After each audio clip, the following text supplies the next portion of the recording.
Hola, soy Antonio Sala. En este vídeo vamos a ver lo que se llama el control con planta generalizada ponderada. Muchos problemas de control son casos particulares de un problema que se llama planta generalizada, que se resuelve con control óptimo H2 o H infinito, y lo que ocurre es que para que tenga significado en ingeniería de control y en aplicaciones, es necesario ponderar las entradas y salidas de determinada forma. Pues ese es el objetivo, comprender qué forma deben tener dichos pesos de las entradas y salidas para plantear correctamente problemas de control óptimo sobre aplicaciones concretas. Este es el diagrama de bloques de lo que se llama el control por planta generalizada.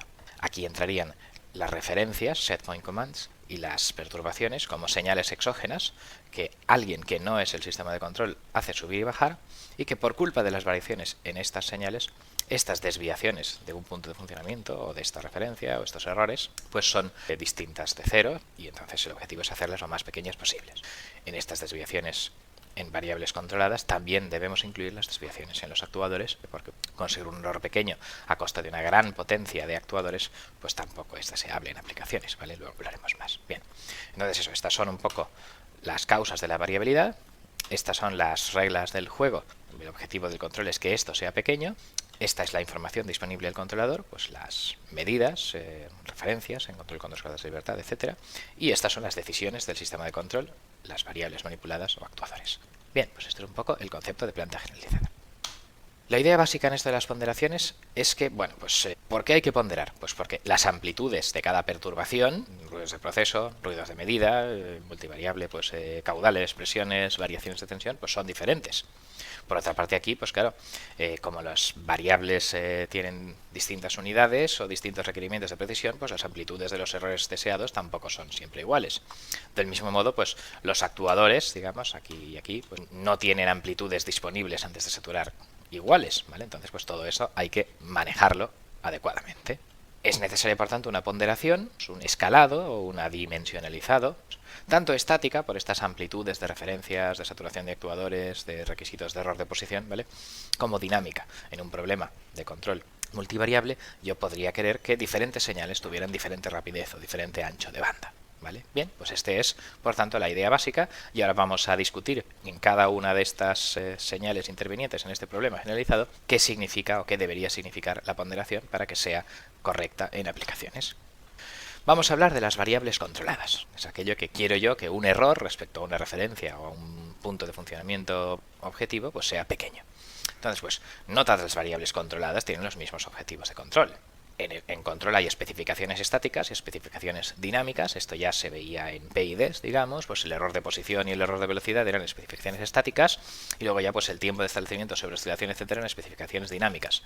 Bien, ¿cómo lo metemos en este contexto? Bueno, pues habrá requerimientos estáticos de que los errores en determinadas temperaturas controladas, por ejemplo, pues sean de 1 grado en determinada sala y de 3 grados en un pasillo. Y luego pues también tendremos requerimientos dinámicos relacionados con tiempo de establecimiento o con cuánto tiempo debe transcurrir hasta que este error se haya hecho mucho más pequeño que un cierto error inicial. Vale, pues por ejemplo yo podría decir que el error debe haberse reducido bastante en 7 minutos en una temperatura que yo esté controlando, mientras que en otra temperatura de un pasillo que tampoco tenga tanto interés, pues le doy más tiempo al error y necesito que se reduzca menos en ese tiempo, ¿vale? Y entonces, pues estos serían requerimientos dinámicos, claro, relacionados con el tiempo de establecimiento de bucle cerrado deseado. Que multivariable, pues ya digo, puede ser diferente en diferentes variables, ¿vale? Aparte de esto, pues claro, como no todas las variables tienen las mismas unidades físicas, pues hay que comparar una variable controlada en revoluciones por minuto con otra en litros o metros cúbicos por segundo, con otra en voltios, ¿vale? De modo que hay que adimensionalizar. Bien, pues con todo esto justifica que se necesiten pesos en las variables controladas. Las perturbaciones que entran al proceso, estas señales de aquí, ¿vale? Perturbaciones, luego hablaremos de referencias. Pues en principio son señales arbitrarias. Lo que ocurre es que, claro, que se puede ajustar mejor y optimizar el controlador si se suponen determinadas condiciones a priori sobre estas perturbaciones. En concreto, digamos, que básicamente el ruido de proceso tiene un comportamiento, un espectro en frecuencias, que es alto hasta hace una cierta frecuencia, un ancho de banda, omega, ¿vale? Pero luego, digamos que si viene de un sistema físico, pues debería bajar la energía, su power spectral density, a partir de una cierta frecuencia, por ejemplo, ¿vale? O sea que no todas las perturbaciones tienen tamaño 1 a todas las frecuencias, que es el ruido blanco impredecible. Podría variar infinitamente rápido en un periodo de tiempo infinitesimal, ¿vale? Pues eso no ocurre con en general el ruido de proceso físico, ¿vale? Por ejemplo, pues la temperatura exterior en un sistema de climatización no cambia mucho en menos de una hora, ¿vale? Y a lo largo de un día pues cambia en 10 grados. Y entonces, pues a lo mejor, sin embargo, en una bomba pues puede haber una bajada repentina de 230 a 210 o una subida de tensión, ¿vale? Repentina. Entonces, bueno, pues esta rapidez de los cambios de las perturbaciones y esta amplitud en función del tiempo, pues lo que haremos luego es traducirla a una especie de diagrama de energía en función de la frecuencia. No es lo mismo suponer que la temperatura exterior es un ruido blanco impredecible que la temperatura exterior sea un ruido coloreado, que es lo que dará este espectro en frecuencias, ¿vale? Un ruido coloreado con más energía a determinadas frecuencias, por ejemplo de 24 horas, digamos, en una climatización, que a otras, ¿vale? Entonces, bueno, pues si suponemos esto, pues nosotros podremos optimizar mejor el control cuando las perturbaciones en la aplicación experimental tengan ese contenido. Claro, si yo optimizo mi control para ese tipo de perturbaciones y de espectro en frecuencias y de que variaciones cada 24 horas son más grandes que cada otras horas, etcétera, bueno, claro, pues si luego en la aplicación estas suposiciones no se cumplen en la práctica, pues el control será subóptimo, ¿vale? Será peor el remedio que la enfermedad. Por lo tanto, bueno, pues este tipo de pesos pues deben ser precisados de la forma más correcta posible según el tipo de perturbaciones a las que se vaya a enfrentar mi sistema de control en la vida real. Claro, pues esto se puede poner en el pliego de condiciones de un proyecto, o también si yo puedo hacer identificación experimental y dispongo de un registro de datos de la perturbación, pues entonces podría identificar precisamente este espectro en frecuencias de la perturbación, este modelo de una serie temporal, para intentar pues generar los pesos que luego veremos, ¿vale? Bien, pues esto es lo que habría que decir respecto a los pesos de perturbaciones. Las referencias. Las referencias son otra de las cosas que entran por aquí, otras señales exógenas. Básicamente no hay mucha diferencia conceptual para lo que es un regulador entre una referencia y una perturbación, ¿vale? Es algo que alguien cambia de repente, o no, o gradualmente, ¿vale? Y que mi regulador pues debe adaptarse a ello. Entonces también son señales arbitrarias y se puede ajustar mejor el control si incorporamos información sobre que no todas las referencias van a cambiar con la misma amplitud, ni todas las referencias van a cambiar con la misma rapidez, o voy a desear, digamos, que sean seguidas con la misma rapidez. Pues yo podría tener en un control multivariable una referencia 1 que pudiera asegurar que, bueno, que va a estar cada media hora por lo menos constante, ¿vale? Y que varía entre 19 y 24 grados, y que otra referencia 2 pues un poco se puede predecir cambios significativos cada 15 minutos entre 2 y 9 litros por segundo de un caudal. Bueno, pues todo este tipo de consideraciones prácticas deben ser traducidos a algo parecido a esto, a una especie de Power Spectral Density. ¿Cuál es la diferencia entre las referencias y las perturbaciones? Pues que como las referencias son entradas al regulador, o sea, no son entradas físicas como sería el ruido de proceso o ruido de medida, las referencias no son entradas físicas que cambian la energía del proceso, son solo entradas a controladores. Entonces mi controlador las podría preprocesar, sería el control con 2 grados de libertad, ¿vale? Me llegan las referencias y mi controlador, antes de compararlas con las salidas, pues podría hacer aquí alguna cosa que sería el preprocesado de referencia. Por ejemplo, esto es frecuente en sistemas complejos con riesgos de seguridad, para prevenir fallos humanos o fallos en cadena, porque algo que me da las referencias en cascada pues falle, pues un poco limitar estas referencias en amplitud, limitarla en pendiente, el rate saturation, ¿vale? Pues esto es muy común, digamos, en muchos procesos, ¿vale? Digamos que con las referencias, si no se cumplen las suposiciones pensadas en el diseño para optimizar el control, en muchas ocasiones yo puedo forzar a que se cumplan, porque esta referencia que no las cumple yo la puedo preprocesar para convertirme en una referencia prima preprocesada que sí cumpla las condiciones explicitadas en el pliego de condiciones, ¿vale? Bien, pues entonces esto es un poco la discusión sobre lo que significaría la ponderación de referencias en control multivariable. Ahora vamos a ver la ponderación de actuadores, ¿vale? La ponderación de actuadores vienen aquí, ¿vale? A la planta, pero su efecto, digamos, va a salir aquí. Ponderación de actuadores, ¿vale? Yo quiero que se corrija el error, pero que el incremento de control para corregirlo sea pues lo mínimo necesario. Esa ponderación de actuadores pues viene dada porque los actuadores físicos tienen unos límites diferentes antes de alcanzar la saturación, y por tanto pues hay que hacer esos escalados de entrada, y luego también un poco eso por la ponderación relativa entre acciones de control y salidas. Si para corregir un error de 1 grado en un aula necesito 35 kilovatios de incremento de acción de control, pues no parece razonable.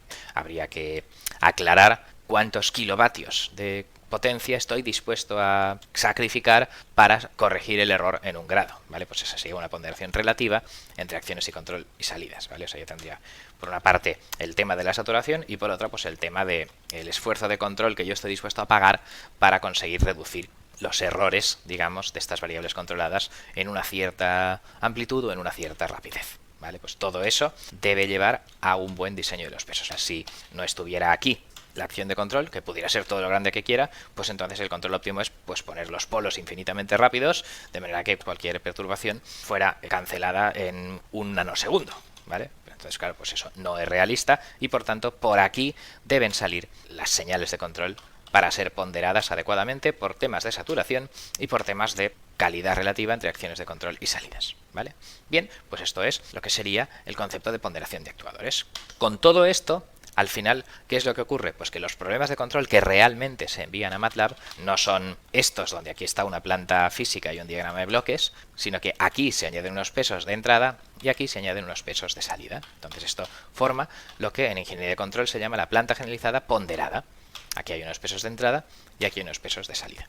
Aquí no hay pesos, ¿vale? ¿Por qué? Pues porque los sensores, el sistema de control, debe tratar, digamos, pues las señales, las medidas en las unidades físicas que le provean, digamos, las tarjetas de extracción de datos y enviar, pues, los actuadores en las unidades que requiera, digamos, pues el hardware, el sistema físico subyacente, ¿vale? Por tanto, estas dos variables van pues en unidades físicas o como mucho en escalados, digamos, de voltios, milivoltios o dividir por 2 o multiplicar por 2, mientras que estos filtros pues ya pueden ser, digamos, pues espectros en frecuencia, tiempos de establecimiento, amplitudes, saturaciones, etcétera, ¿vale? Entonces tengo una parte pesada y la parte inferior de esta planta generalizada no está pesada porque este control debe trabajar en unidades físicas. Pues este diagrama de bloques también se puede expresar así, con un 1 en la señal de abajo, con un 1 en la señal de abajo, y aquí, digamos, los pesos de salidas pues pueden ser pesos de salidas, digamos, controladas y pesos de actuadores. Pues podríamos dividir en 2, ¿vale? Si aquí no habíamos pensado en pesar los actuadores, pues es un error, ¿vale? Para que el problema esté bien planteado,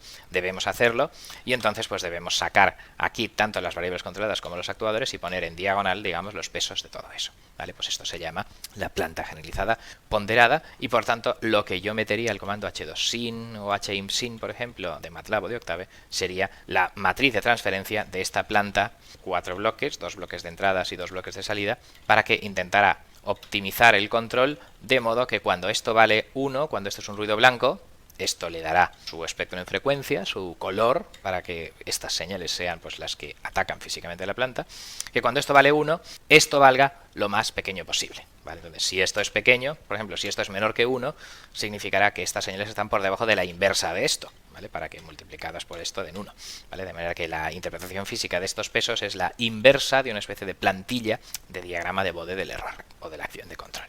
Como un ejemplo, si yo tengo una perturbación D que se suma aquí a la salida de mi planta, que es, pues claro, esto es U, pues G por U, y luego aparte se suma la perturbación D. Entonces yo veo un error, una desviación en la salida, que mi sistema de control debe hacer pequeño.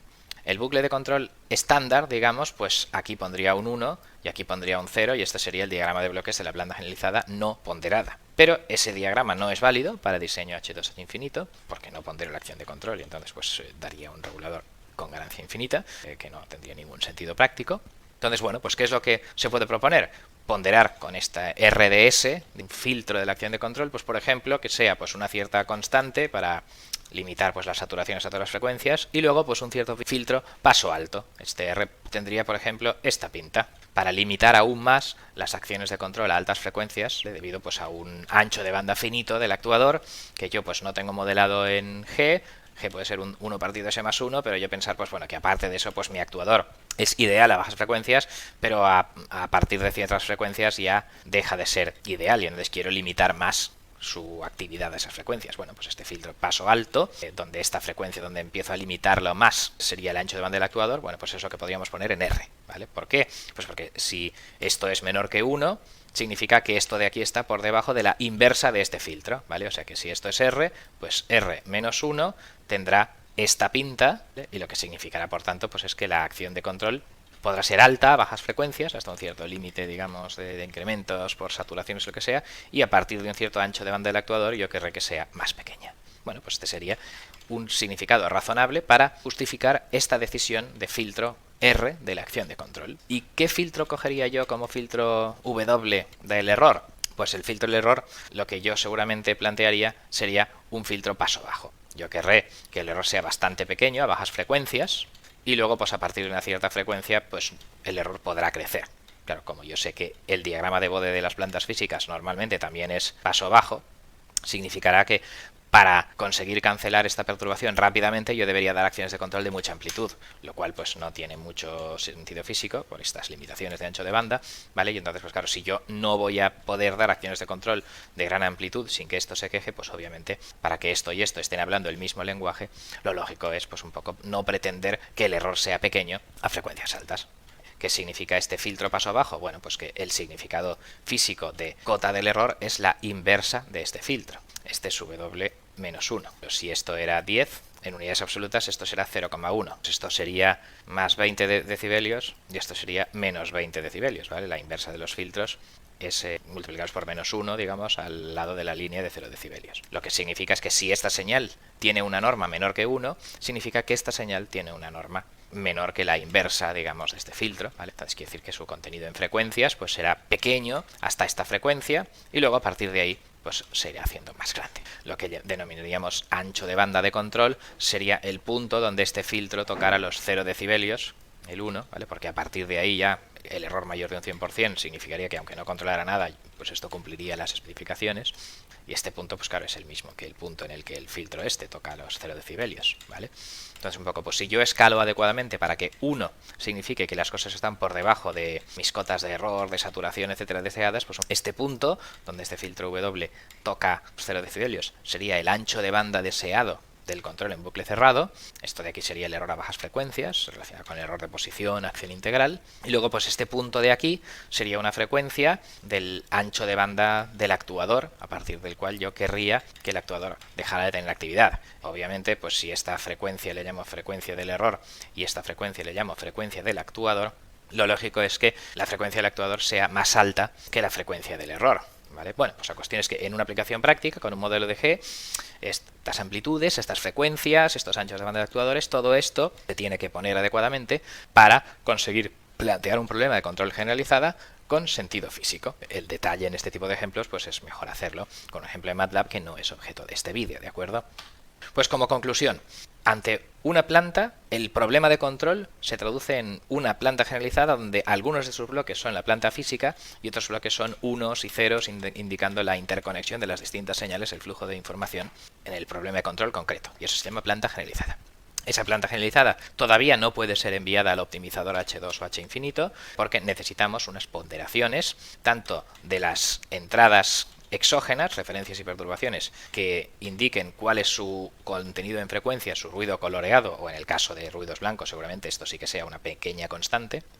Y luego también necesitamos unos pesos de las salidas, que en los actuadores suelen ser constantes o filtros paso alto, y en las variables controladas suelen ser filtros paso bajo, como hemos visto aquí, ¿vale? Entonces esto forma la planta generalizada ponderada. Recordemos el peso en las entradas Win, filtro paso bajo para ruido de proceso y filtro constante para ruido de medida. Claro, lo que ocurre también es que, claro, si las frecuencias donde el filtro de entrada es 0, si no hay excitación de entrada, la ganancia del control podría ser muy grande. Entonces eso es malo para robustez ante errores de modelado, los controladores con ganancia grande y amplificación de ruido de medida.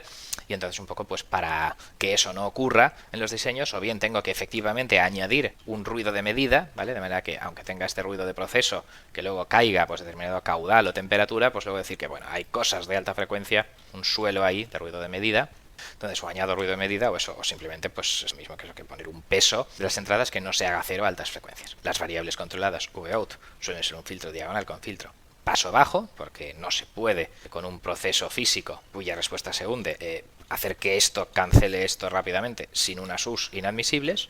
Y luego pues las acciones de control pues serán diagonal constante o paso alto para limitar la acción de control en general a todas las frecuencias por saturación o a altas frecuencias por cuestiones de ancho de banda del actuador, ¿vale? Bien, pues con esto finaliza este vídeo. Muchas gracias por vuestra atención.